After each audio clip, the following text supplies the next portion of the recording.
Hi guys, Reverend Crystal Cox here. I'm going to talk to you today a little bit about death and read to you out of this book, Mother Wit by Diane Mary Child. I have talked to you about this before. I do not believe that there is sin, that there is some God on the other side that's going to judge us or send us to heaven or hell. I don't believe there is a heaven and a hell. I believe there's many dimensions and that we can't possibly understand that in this lifetime. Okay? I certainly believe that we were given cures for things such as cancer, and that Goddess decides when we die. God decides when we die. That is between us and spirit. Our own mind decides when we die. Okay, when we give our life over to a doctor's opinion, they create all this man-made stuff. They radiate us, nuke us, give us these chemicals to try to save us. Why don't we just trust Goddess and die if we're meant to die? Well, our family wants us to stay, and so they force us to go through all this torturous stuff in order to stay here on Mother Earth, right? Well, it ends up ruining our quality of life and oftentimes ends up killing us anyway. I believe all disease is curable, and I believe there's an herb to cure it all, okay?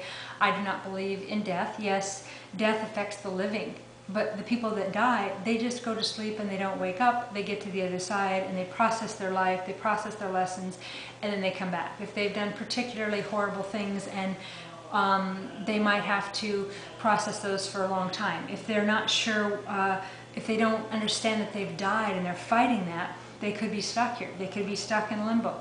There's a lot of layers to it that I've studied over the years, and I totally am comfortable with death. And if you don't fear death, then what is there in life to fear? Well, boredom possibly, because you're just blobbing along and you're like happy, and when we're on the other side, our thoughts are instant. Like when we leave our body every night to astral travel, if we're lucid dreaming, so if we know we're traveling, our thoughts are instant. So whatever we think, we're going to instantly do, but most of the time we don't know we're dreaming, which would be scary for a lot of people if our thoughts instantly manifested. I seen a movie Sphere one time on that topic. Anyway, so I'm just going to read a little bit of this, but this is what happens when you die. When the body dies, it slowly shuts down. The heart stops, the breathing stops, the brain stops, the organs stop functioning. Everything gradually trickles away. The astral body oozes out, leaving our body from a spot a little below the navel. It forms a cloud. Remember the pictures of Aladdin and the lamp. When he rubbed the magic lamp, a hazy cloud formed first, and the cloud thickened. It gradually shaped into the genie. Well, that's how the astral leaves. A little cloud gets thicker and thicker and thicker. Finally takes shape and leaves as the silver cord just dries up, just like a baby's umbilicus. And then you just float off. See, that simple. Now, everyone here that is sad that you're left, it's so interesting. It's like people die and then people fly home for funerals. Well, that's about the living. That's not about the dead. For me, it's like a relationship to the person who's died is between me and that person. They're already on the other side, so I can talk to them spiritually. So I can visit with them through their own spirit and my spirit, and I can do that through prayer also, and Goddess and the Holy Spirit. I don't need to go to some big family function where we, and a lot of times that's time off work for people that they can go back and they can, console each other and stuff, but folks, don't mourn death. I know there's premature death and all this stuff, and it is very, very sad, but accidents happen, if it's like something traumatic's happened at the hands of another, yeah, get justice for them, but really pray for clarity and pray for centeredness, and just, whether they've killed themselves or if they've died of disease or a car accident or something like that, just let them go. I know for some it's impossible to move on, but death, I read something once where it said life is winter and death is spring. They're free of their body. They're not in pain. They've just simply left.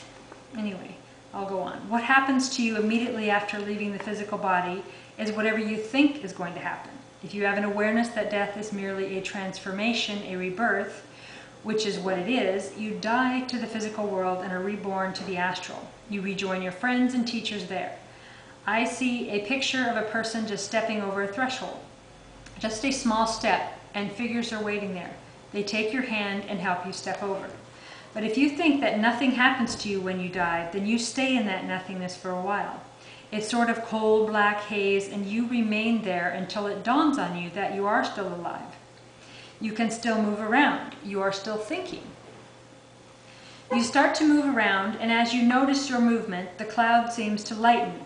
The other entities are on the fringe, waiting to tell you where you are when you're ready to know.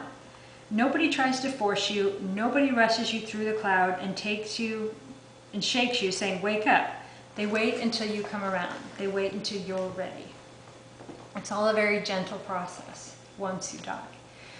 When you are in the astral plane, your thoughts manifest instantly. There isn't the time lapse, the limitation, such as the earth plane, where it takes much discipline and concentration to manifest something. Whenever you think is going to surround you, whatever you think is going to surround you does. You can stay in that space creating thought forms as long as you want until you finally get bored with it. Then whatever you have created with your thought forms fades away as you withdraw your energy from it. You know, this is kind of like in our life here, you know, our thoughts create our reality. But over on the other side, it's way more dramatic, and we forget that we can do that when we come here. Then when you are ready, there are entities waiting to explain what it's all about. It's a very peaceful feeling. There's almost a golden glow. It's total acceptance. No one is there laughing at you. Each person is understood to be an individual who will create whatever is needed. Guides are there to help you, guides who have that job as their special occupation. Some entities work specifically with people who have just crossed over. Then there is a period of sleep, of varying degree, depending on your needs. If you have had a lengthy illness before you died, you may not need to recover from it. So basically, you know, when people are dying or they have hospice or whatever, they're processing their life. You know, they see spirits, they go in and out of the other side, and then they have less work to do to transition when they get there because they've done a lot of that work here while they were in hospice or, you know, at home dying. Once you realize where you are and accept it, that you aren't really dead, but have slept and got yourself back together again, you go to your hall of memories. It seems that I'm being shown this in symbols. I get a picture of a huge room. I can connect it with the theater at Disney World, where the movie screen circles the whole theater and you stand in the middle. Here you remember all that has happened to you. You see not just your most recent life, but all of your lives. What an incredible thing, right? So you're reviewing all of your lives to see what lessons you need to do, what lessons you've learned so that you can advance to the next level. You become aware of what your soul's purposes are. It seems that space is the first of many schools that you attend on the astral plane. You go there and re-stimulate your memory. You realize why you chose to incarnate at this particular time, what your purposes were, what your accomplishments were, the ways in which you grew and expanded, and the ways in which you limited yourself. You judge yourself, grade yourself. You have full awareness of yourself and your abilities. The next step is to decide how you can best further your development. Are you going to move back into the Earth's plane to do it? I see a lot of light beings. There are very many planes. You have to proceed at your own rate. There are some planes that even on that astral level are too vast to understand. When you pass over, you remember everything about yourself. You know a lot, much more than you knew on the earth, but you don't know everything. You have to reach a certain level of development to choose the circumstance of your birth in a more careful, conscious way. I can see beings standing in the background.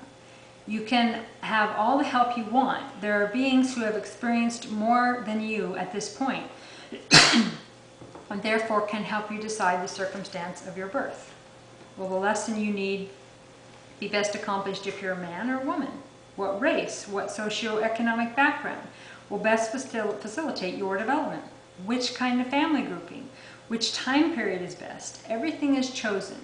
Are you going to live in a nuclear family? Will your mother be someone who does not have a relationship with a man? Will you be given up for adoption? Will you choose a family where you have strong ties and are very compatible? Or will you choose one with strong ties but so much conflict? Will you choose a family who is interested more in education, or one motivated just by survival?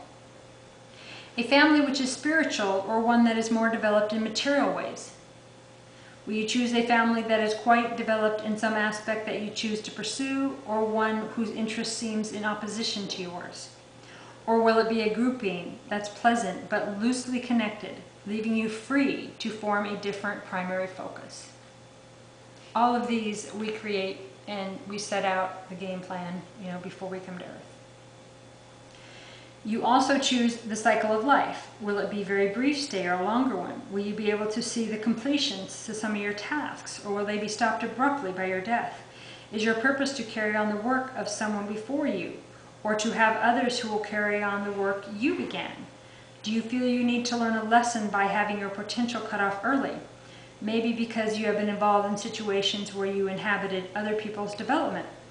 Will you have your life terminated to recreate the balance? Some people stick to one particular task, which they return to again and again in different circumstances. Often those people are what we call geniuses or child prodigies.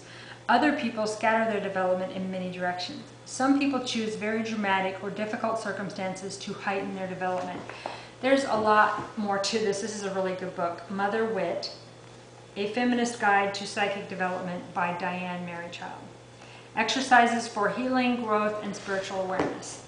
And I talked about this many times, but hopefully you don't fear death. And if you don't fear death, then can you not live a life that you like? I mean, why can't you live a life that you love and that you enjoy? Why are you working towards retirement and working towards all of these illusions? And why are you okay with a federal government taking like half your paycheck? And why are you okay with not being happy? And why are you okay with being, them telling you that these pharmaceutical drugs and chemo and all this stuff cure you and it doesn't? And, what is your truth? How do you want to live? And if you truly, truly believe this stuff, there is no death and we choose our own lessons, how would your life be different? If you knew that one day you just leave this body and you're still there, you're still you, okay, with or without this body, how would you live differently? There's a lot of information on this, folks. Pray for signs, pray for more clarity, because the more you understand death and don't fear it, the more free you are to live life. God bless you all.